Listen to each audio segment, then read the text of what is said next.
Ricardo Paes Mamed e Ricardo Arroja mostram dois lados opostos sobre a aplicação de um mecanismo de controle dos preços nos bens essenciais.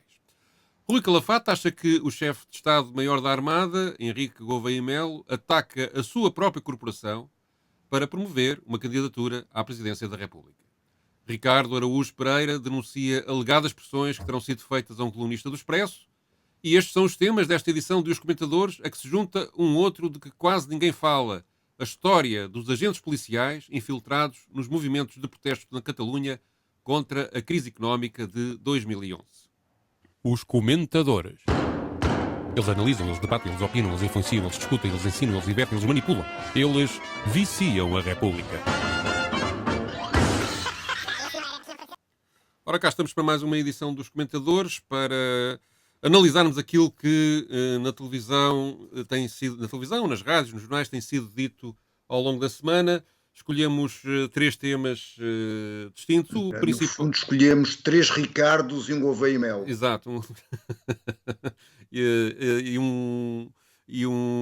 Indiretamente um António Araújo. Mas o que vamos tratar, em primeiro lugar, é aquilo que mais preocupa as pessoas neste momento, que é o custo de vida e maneiras de solucionar esse problema. E escolhemos um excerto de um debate entre dois economistas de áreas políticas distintas que têm posições completamente contrárias em relação a uma possível medida de controle dos preços. Estamos a falar de Ricardo Paes Mamed e Ricardo Arroja. Vamos lá ouvir então estes depoimentos. Todas as economias de mercado sempre tiveram controle de preços. Aqui a questão é, devemos ter bom senso. O controle de preços, em geral, se for persistente, é algo que dificulta a operação dos mecanismos de mercado, no sentido que o preço é um sinal fundamental do sistema de mercado. E, portanto, todos os alertas que se possam levantar sobre a utilização deste instrumento são bem-vindos, porque eles podem ter efeitos perversos. Agora, daqui a dizer todo controle de preços é tolice e é mau, é de um radicalismo juvenil que eu tenho muita dificuldade em aceitar. E, portanto, se chegar à conclusão que nós temos uma situação pontual em que há um enorme poder de mercado, que esse poder de mercado está a criar enormes injustiças e mais, que aquele controle de preços não há motivo nenhum para que tenha um efeito direto sobre a oferta do curto espaço de tempo em que o controle de preços vai atuar, tecnicamente não há motivo para ele não ser aplicado. Há aqui radicalismo juvenil? Não, o problema é que o controle de preços nunca é temporário, não é? Ele tende a permanecer durante vários anos, porque a partir do momento em que os políticos introduzem o controle de preços, que do ponto de vista político é muito apelativo, não é? Porque quando há a opção política de incitar um controle de preços, é porque há um descontentamento geral que reflete naturalmente a estrutura concorrencial de determinado mercado, mas que não é percepcionado enquanto tal pela generalidade das pessoas. E, portanto, há uma pressão política no sentido de controlar os preços. O problema é que o controle de preços não só nunca é temporário, ele tende a permanecer durante vários anos, como leva depois a vários problemas. Desde logo, se o preço máximo for fixado abaixo do custo de produção, ele vai levar inevitavelmente a uma redução da produção. Depois, tipicamente, para um controle de preço ser eficaz, ele tem que ser acompanhado de medidas de racionamento da procura. Ora, o consumidor que se queixa de preços elevados, depois vai queixar-se mais à frente do racionamento da procura, porque não quer estar limitado nas suas possibilidades de consumo. E depois tem um outro problema, é que a partir do momento em que se elimina o controle de preços, os preços ajustam naturalmente. Então aí o que é que temos? Inflação.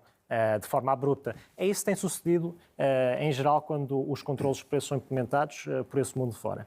E, portanto, o controle de preços não é a solução, é um remédio, mas é um remédio que, infelizmente, tem muitos problemas e muitos inconvenientes.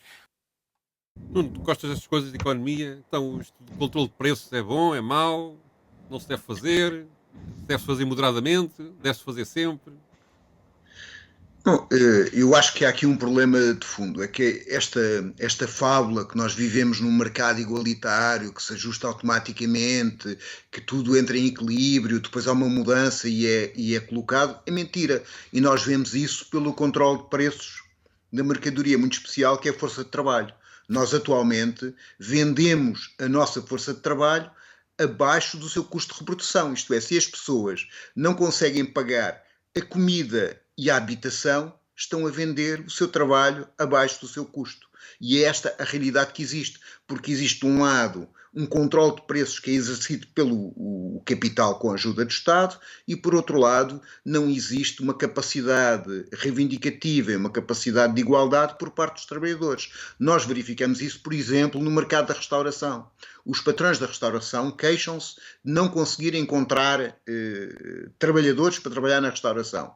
Se o mercado funcionasse como eles dizem, o que acontecia é que os salários da restauração subiam até que os trabalhadores aceitassem trabalhar na restauração. Ora, isso não acontece. Não acontece do ponto de vista da contratação coletiva no resto da economia, não acontece do ponto de vista de nada. E aquilo que nós verificamos hoje, que é o início desta discussão, e noutra parte o Ricardo Arroja até concorda, é que nós temos uma situação em que no mercado retalhista dos supermercados, dos grandes retalhistas, existe uma situação em que 2 ou 3 grupos conseguem dominar a totalidade ou uma grande percentagem do mercado. E aquilo que nós temos hoje e verificamos é que os salários descem, que os lucros sobem e que os preços da alimentação e as margens de lucro, segundo muitos estudos, sobem, segundo os supermercados estão a descer, mas a verdade é que os supermercados têm lucros recordes. Portanto, de alguma forma, tem que ser alterada esta situação. Não é possível que, havendo inflação, sejam apenas aqueles que trabalham que estejam a pagá-la. Eu posso complementar dando aqui alguns exemplos.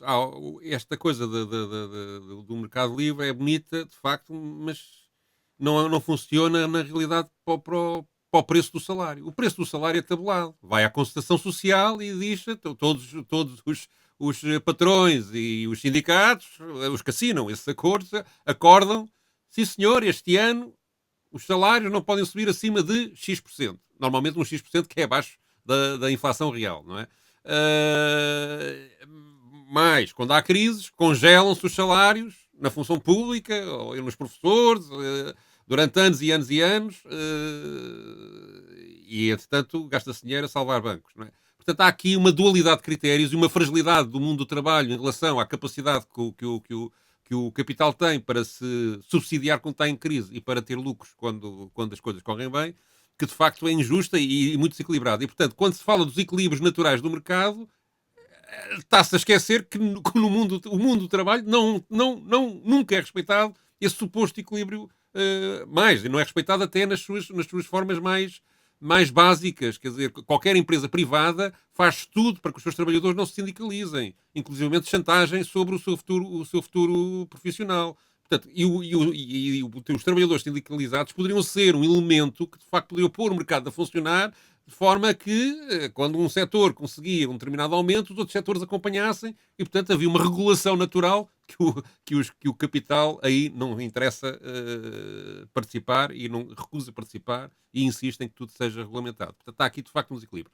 No entanto, também acho, e aqui estou um bocadinho de acordo com o Ricardo Paes Mamed, que é preciso prudência, sobretudo como neste momento está construída a economia, com a dependência que temos do euro, ou seja, no curto prazo, estas medidas a ser aplicadas têm que ser muito bem calibradas e muito bem pensadas e muito bem executadas. Não é? Sendo que eu acho que, além da questão da distribuição, fundamental era o lado da energia ser realmente, que aí a falta de concorrência é evidente. Aliás, há também aqui um problema estrutural na economia portuguesa, que é uma economia relativamente pequena, metida depois num mundo grande, em que, na prática, nos grandes negócios, nunca há concorrência. É sempre 2, 3 empresas que depois negociam entre si a cartelização do negócio. E, portanto, acontece isso na energia, acontece isso nas telecomunicações, acontece isso na própria distribuição. E, portanto, a saudável concorrência, na prática, também não existe desse lado. Porque o que existe é uma cumplicidade, não propriamente uma concorrência entre essas empresas, porque nunca há um número suficiente de empresas grandes que possam, de facto, concorrer entre si. Mas, de qualquer maneira, de facto, o debate, e estou completamente de acordo contigo, está inclinado à partida por um completo favorecimento do interesse do lado do capital em relação ao lado do trabalho. Querias dizer mais alguma coisa? Neste acordo tão bonito que nós chegámos, depois de vários desacordos nos últimos programas, eu fico por aqui. Muito bem.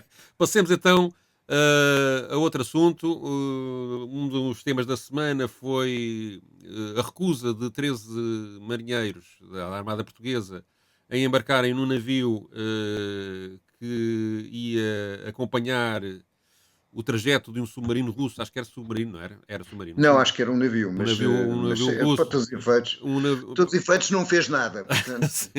Um navio russo, eles recusaram-se porque o navio em que eles trabalhavam não estaria em condições de navegar numa total situação de segurança, e entretanto isso levou a reações do chefe de Estado-Maior da Armada, que meteu um processo disciplinar a estas pessoas, acusa-os de indisciplina e de cobardia e outras coisas. Mas isto levou a reações sobre a atitude do chefe de Estado da Armada. Houve uma reação generalizada de condenação da insubordinação destes militares e uma reação crítica que eu achei interessante trazer aqui à atuação do chefe de Estado-Maior da Armada. Vamos ouvir. E há aqui uma coisa que é importante realçar. Quem é o chefe do Estado-Maior da Armada? É Gouveia e Melo. Portanto, se há uma desobediência, é uma desobediência ao comandante do navio, mas também ao comandante do ramo militar. E aquilo que nós vemos também nas declarações de Gouveia e Melo, é a segunda vez que eu vejo isto, é atacar a sua corporação. Ora, nós sabemos que os militares são para defender os nossos. Primeiro os outros, depois eu próprio. Ora, parece muitas vezes que Gouveia e Melo está interessado em ser Presidente da República e, como tal, está a fazer um discurso para fora das Forças Armadas que às vezes é contra a própria corporação. E dou-te 2 exemplos, Júlio. Lembras-te com certeza, quando foi o homicídio do agente Fábio Guerra, que o almirante Gouveia e Melo, numa sessão que era privada, depois, sem ninguém saber como nós sabemos fazer as coisas, mete cá fora um vídeo em que faz uma declaração forte contra os fuzileiros. E agora nós vemos que, de facto, fala das questões de disciplina e que não pode ser de braço no ar, como ele disse, as decisões, e que há uma cadeia de comando, mas o que nós vemos é quase Gouveia e Melo a falar para fora, para agradar às pessoas, aos portugueses, para dar justificações, mas para dentro está a dividir o corpo. E é tempo de sabermos se, de facto, Gouveia e Melo, que fez um magnífico trabalho de logística quando foi a vacina, a questão das vacinas, elogiado por todos, se é efetivamente o homem certo para chefe do Estado-Maior da Armada, porque provavelmente não tem tanto apoio dentro da corporação como tem nos portugueses. Esta intervenção do Rui Calafato foi feita ainda antes da cena mediática, digamos, da operação mediática que o próprio Gouveia e Melo montou no dia seguinte a esta declaração, que foi ir à Ilha da Madeira, onde estava o navio atracado, pôr os homens todos em parada, misturando os delegados insubordinados e os que não se tinham insubordinado, e fazendo com um microfone e alto-falantes uma declaração que depois foi filmada e transmitida, uma repreensão pública, no fundo, como se diz na tropa em gíria, uma pisada aos homens, homens e mulheres, que lá estavam a trabalhar, numa coisa de humilhação pública que me pareceu um bocadinho terceiro-mundista, assim, a lembrar um bocadinho aquelas militares das ditaduras latino-americanas dos anos 70, a querer fazer destes homens um exemplo para os outros. Independentemente de eu achar bem que ele fosse falar com as pessoas, só que, obviamente, numa situação reservada. Claro que depois também este debate à volta do Gouveia e Melo pode escamotear, e à volta da insubordinação destes militares, escamoteia o problema principal, que é a destruição que está a ser feita, ou a falta de manutenção do nosso equipamento militar, que agora está a vir ao de cima por uma situação de quase guerra em que estamos a viver. Só para comparar, entre 2000 e 2010, a Marinha recebia para manter os seus navios a funcionar, por ano, mais ou menos 100 milhões de euros. Neste momento recebe 40 milhões. E este é o problema principal que leva estas pessoas, são 13 militares experimentados, que conhecem certamente muito bem o Regimento de Disciplina Militar, o RDM, conhecem muito bem as consequências daquilo que fizeram, e quando tomaram esta decisão não foi certamente de ânimo leve, embora me pareça ter sido um pouco voluntarista e que acabaram por sair muito prejudicados com isto. Mas o problema de fundo é que eles provavelmente têm razão. Mas, porquê é que foi escolhido este navio para fazer esta operação? Não havia alternativas? Toda a gente sabia que o navio não tinha um motor. Toda a gente sabia que o navio não tinha um sistema de esgotos a funcionar para os óleos que são inflamáveis. E que, portanto, são armazenados dentro do próprio navio em latas, não é? É razoável mandar um navio destes para uma missão destas, a trabalhar num navio russo, numa situação de tensão militar como hoje em dia existe, não é? Independentemente de não estarmos em guerra ainda digo eu, com a Rússia, mas na verdade não é uma situação que... Imaginemos que o navio decidia invadir águas territoriais portuguesas. O que é que este navio poderia fazer? Nada, não é? Talvez ligar um megafone e pedir aos senhores para saírem, não é? Portanto, estaria este navio realmente preparado para esta missão? Não foi... Não... E porquê é que não havia alternativas? Porquê é que tinha que ser este? Não é? Sabendo que havia esta avaria. Portanto, está aqui um problema mais de fundo que é bem mais grave do que a eventual insubordinação destes militares. Bom, eu gostava de falar de uma questão que é o almirante ou vice-almirante Gouveia Melo, nunca sei se é almirante ou vice-almirante, fala muito, que falou com os homens olhos nos olhos, como se fosse aquilo o máximo das coragens. Eu acho que é relativamente fácil falar com pessoas que estão obrigadas a estar caladas, porque não podem responder. E a questão é, nesta situação, eu acho que quem teve coragem foram os 13 Sim, a acusação de cobardia é completamente absurda. Quer dizer, uma coisa... Não, insubordinados, porque esses vão pagar caro terem dito que não há condições de trabalho e que aquele navio punha em risco todos os seus camaradas. E estão a manifestar-se contra uma situação que provavelmente não existe apenas naquele navio. E, portanto, esses assumiram, deram o chamado corpo às balas e vão pagar provavelmente caro por isso. Ao chefe de Estado-Maior da Armada não vai acontecer nada. Aliás, eu vi no outro dia uma fotografia do chefe de Estado-Maior da Armada em traje, em uniforme de gala, tinha mais medalhas do que se tivesse feito as guerras desde 1143. Como provavelmente não fez nenhuma, eu gostava de saber o que é que são aquelas medalhas. Porque quem as merecia, de facto, são aqueles marinheiros que, olhando para o navio... Eu fiz tropa e tenho uma medalha por ser bom datilógrafo. Portanto, estás a ver... Sim, há medalhas para datilógrafo. Um louvor, não é uma medalha. Para ser datilógrafo. Peito carregado de medalhas. Eu já vi militares soviéticos que eram a Segunda Guerra Mundial com menos medalhas que ele. E Deus sabe como os soviéticos gostam de dar medalhas, não é? Portanto, a questão que eu coloco é este tipo de discurso de encher o peito e dizer a pessoas que não podem responder que são uns cobardes, quando eles assumiram uma posição que vai ter custos, porque o navio...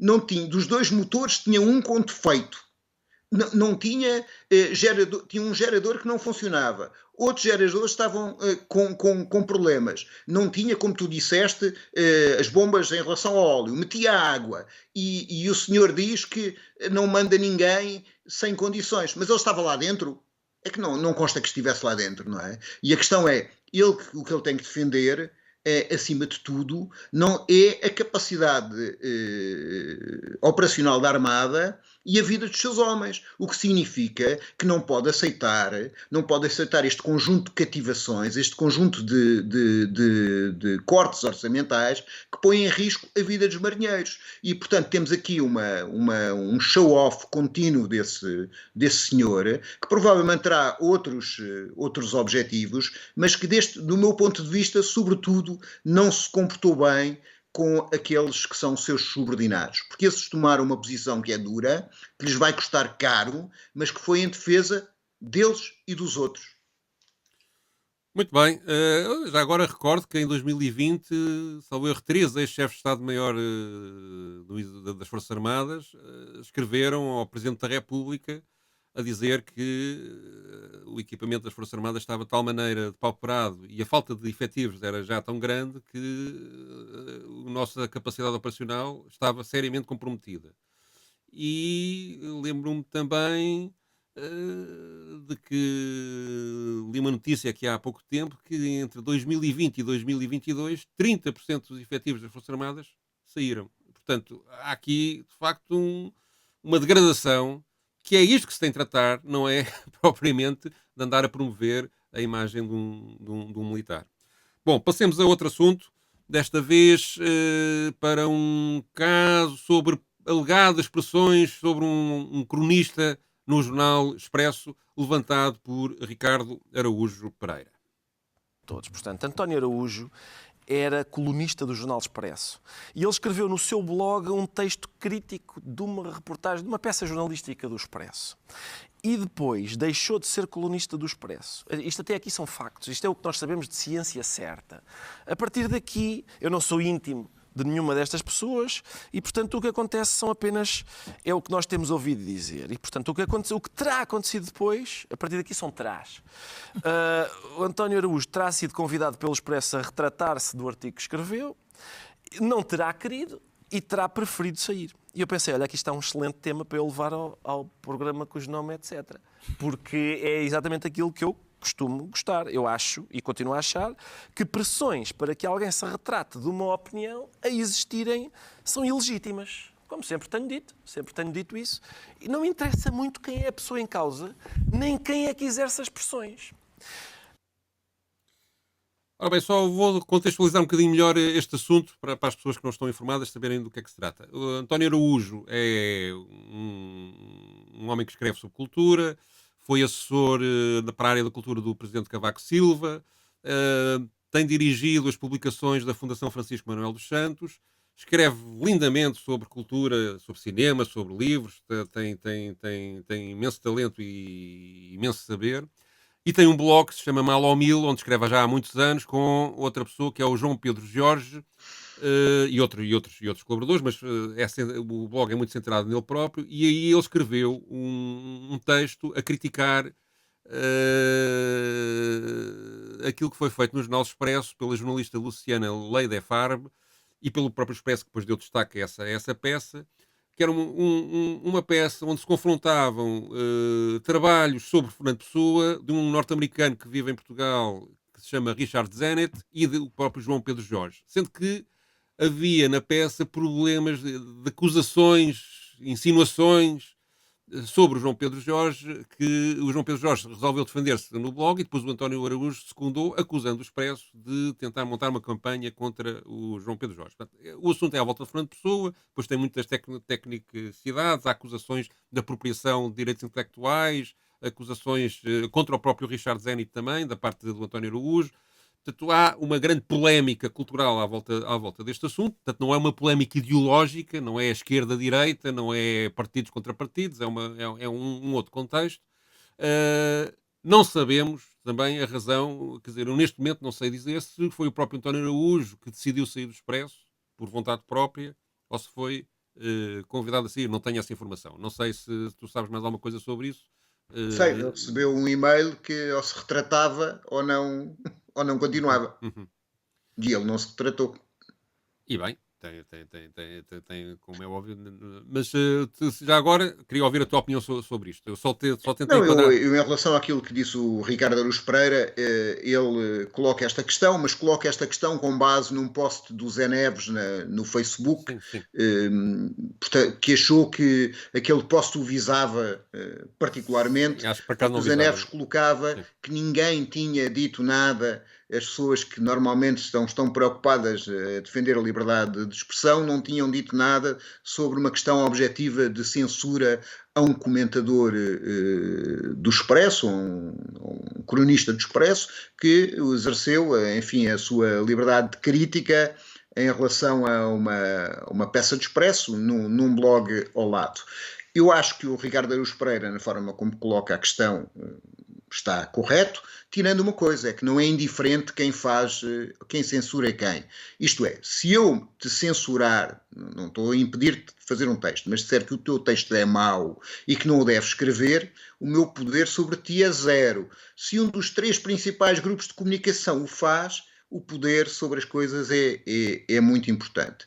E a questão que se coloca não é tanto dos termos em que o António Araújo escreveu no blog, que podem ter sido considerados ofensivos pela jornalista, mas no fundo o que ele colocava é que aquela peça não tinha razão de ser e que era uma espécie de peça de opinião do Richard Zimmler em relação a Sim, ele acusa, no fundo, da peça servir os interesses e ter sido combinada com esse norte-americano. Sim, bom, e a peça em si tem alguns dados, desculpa, importantes. Por exemplo, ela acusa, e é verdade, que João Pedro Jorge não teve cuidado em relação a 2 cartas do Pessoa que são fictícias, que ele considerou reais, mas depois tem um conjunto de acusações de plágio que não têm aparentemente sentido nenhum. Quer dizer, não tem sentido nenhum. É como dizer, ele disse bom dia e no outro livro já estava bom dia. Quer dizer, há ali coisas que são comuns e aquilo nem acerta no número de citações que o João Pedro Jorge faz ao livro que é anterior. preciso também, se calhar, explicar. O João Pedro Jorge também é um personagem que tem criado muitos ódios, porque ele tem dedicado grande parte da sua vida a denunciar, e daí também talvez tenha sido transformado em alvo, a denunciar compadrios no mundo do jornalismo cultural, plágios, enfim, tem-se dedicado. É um homem que tem criado bastantes inimigos com o tipo de trabalho que ele tem uma forma, como tu dizes, bastante desabrida de colocar e, do meu ponto de vista, muitas vezes sem razão e exagerada. E muitas vezes certa. Mas acho que tem todo o direito de se defender em relação às acusações que, do meu ponto de vista, não são daquilo que li. Eu tenho que fazer enfim... O livro dele tem 900 páginas. Não li nem um livro, nem outro livro. Portanto, quer dizer, a minha opinião baseia-se em fontes secundárias, mas daquilo que li, da polémica, parece-me não terem razão as acusações de plágio. Sendo que é normal, por exemplo, João Pedro Jorge depois acusa, quem o acusa por interposta pessoa, de ter se apropriado, quando fez a tradução do livro do Desassossego, trabalhos de outras pessoas sem os ter citado. Isto, de facto, é muito complicado, porque nós, quando escrevemos sobre alguma coisa, escrevemos sempre com base em muitas coisas que foram escritas e, de facto, devemos citá-lo, mas é natural que, quando, por exemplo, o Richard Zimmler faz a tradução do livro Desassossego, vá buscar aos últimos trabalhos que há sobre esse assunto, para fazer a sua tradução e não parta do zero. Portanto, a questão que eu coloco aqui, o mais importante é o Expresso achar que qualquer posição negativa sobre ele... Há uma coisa de defesa da marca, que pode... mas quer dizer, de qualquer maneira não temos explicações do lado do Expresso sobre isto, não é? Portanto, também... Sim, é uma questão de lealdade, não é? Pode haver a questão de dizer a forma como estás a criticar de uma forma desabrida uma jornalista nossa põe em causa a nossa coisa. Mas a questão é, ele criticou com base em relação ao artigo. Portanto, acho que esta... E não é a primeira vez que o Expresso faz, não é? Havia aquele célebre caso, te recordarás, daquele que escrevia na última página do Expresso e que fez uma crítica ao André Gonçalves Pereira e foi colocado na rua. João Carreira Bom, creio eu. Exatamente. Isso já foi há muitos anos, já foi há muito tempo. Sim. Isto não se compara com outros casos que tivemos esta semana, ou há 15 dias, a BBC e o Gary Lineker, não é? Que foi uma coisa muito mais grave. Temos o Julian Assange que continua preso. Temos o jornalista espanhol na Polónia, o Pablo González, não é? O cantor, o Pablo Hasél, está desde que cantou uma cantiga a criticar a coroa espanhola e o governo e está preso por ofensas à coroa desde fevereiro de 2011. Sim. Em Espanha no Estado espanhol batem recordes em condenação de cantores, pessoas. Temos problemas muito maiores digamos, de repressão da liberdade de opinião que não se comparam com este caso, embora as coisas começam sempre uma coisa mais pequenina e depois vão crescendo e, portanto, é bom falarmos disto. Sendo que eu sou uma vítima de António Araújo.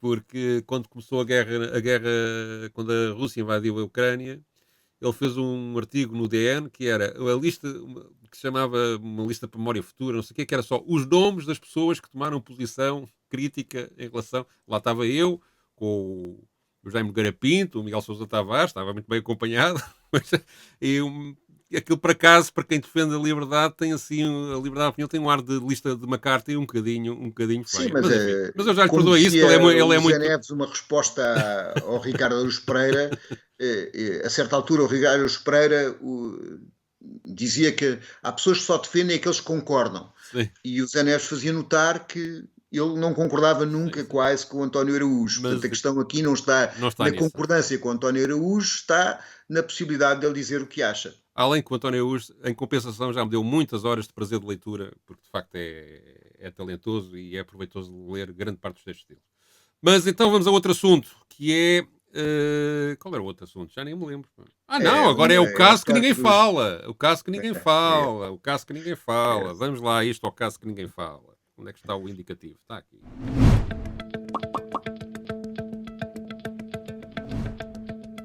Como foste tu que propuseste, eu tenho aqui no ecrã já 2 sites onde se dá conta deste caso, mas tu podias enquadrá-lo melhor do que eu, que estás mais dentro do assunto, podia depois explicar se não te importas.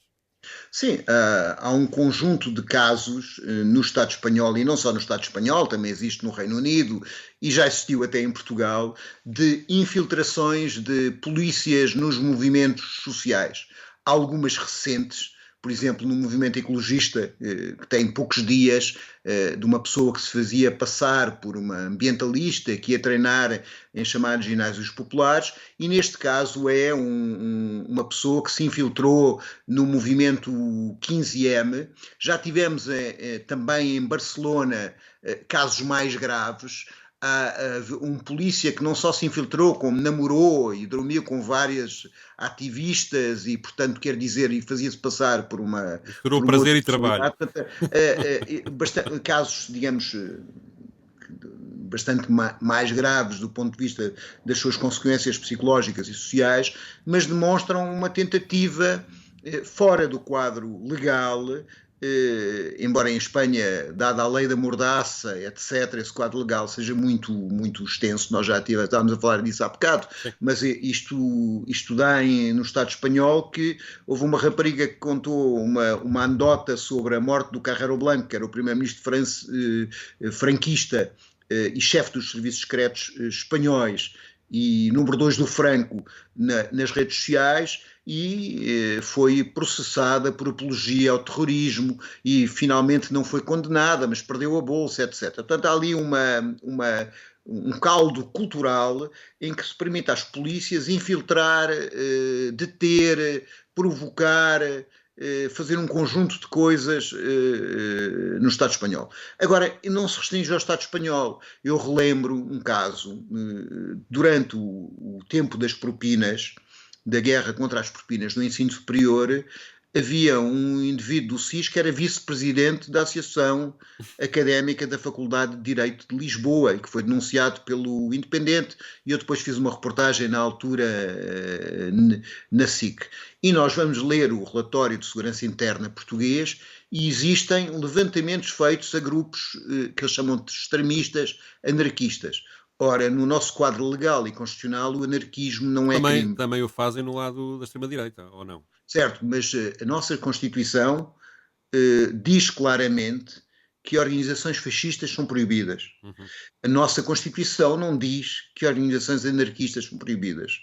E, portanto, há uma tentativa de policiamento da diferença de opiniões e da contestação social que passa bastante o quadro legal. E em tempos como estes de pré-guerra e de guerra na Ucrânia, podem ser graves e conduzir a situações de falta de democracia evidentes.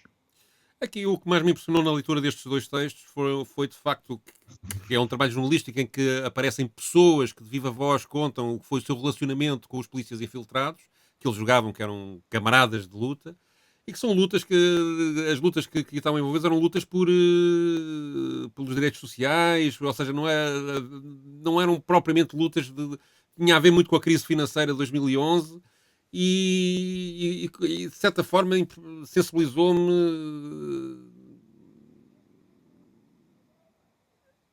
pessoas que contaram a sua vida, que pensaram que aquele infiltrado passou do estatuto de camarada de luta para amigo, porque entanto passaram anos, foram criando relações, Às tantas já estava a contar-lhe a vida privada que não tinha nada a ver com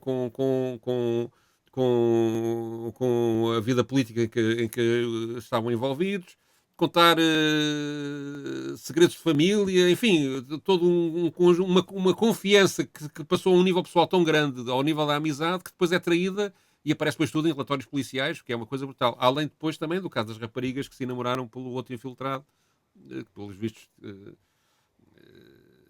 achava que fazia parte do serviço conseguir esse tipo de confidências e portanto está aqui independentemente de podermos admitir que o papel do polícia infiltrado é uma coisa razoável para combater o crime, embora isto que as pessoas estão a fazer não era crime, mas depois há, digamos, acontece sempre isto, que é ultrapassar uma barreira que torna as coisas eticamente muito reprováveis e, portanto, muito difíceis. Além de ser completamente ilegal, porque assim, nós não temos a figura do... E é ilegal por ser eticamente irreprovável, é tão simples como isso, não é? Sim, mas a questão é, mesmo a figura do chamado agente infiltrado ou agente provocador, não é?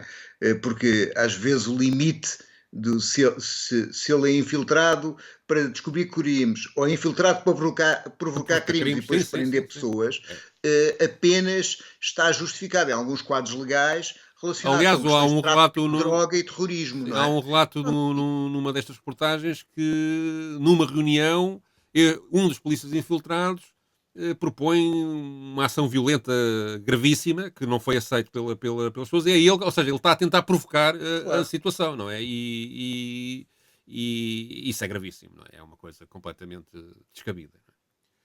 Bom, e com isto nos despedimos.